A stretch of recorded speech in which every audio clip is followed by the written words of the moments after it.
Families say they're trying to figure out what is causing a lockdown at Columbia Correctional Institution in Portage. Our Jamie Perez shares one woman's story, plus the response from the DOC on this lockdown.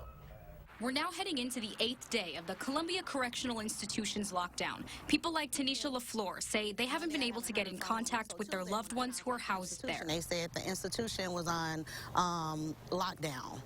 So then I called back and to ask about the visits, and they said visits are on restrictions until further notice. Tanisha's brother and husband are both housed here. She said she visits her husband at least 3 times a week and gets calls from him multiple times a day. So without those calls, I automatically know something is wrong.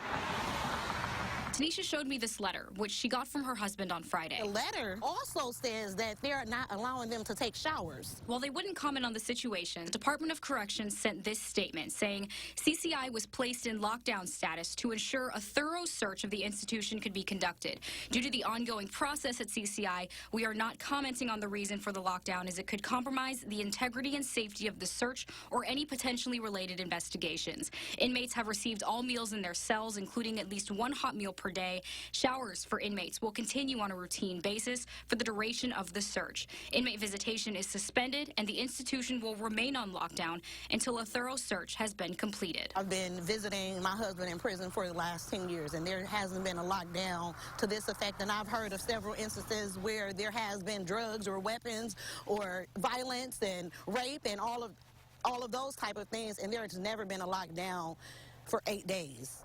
Until the lockdown ends and we can get some answers, Tanisha and others like her are left on standby. In Portage, Jamie Perez, WISC News 3.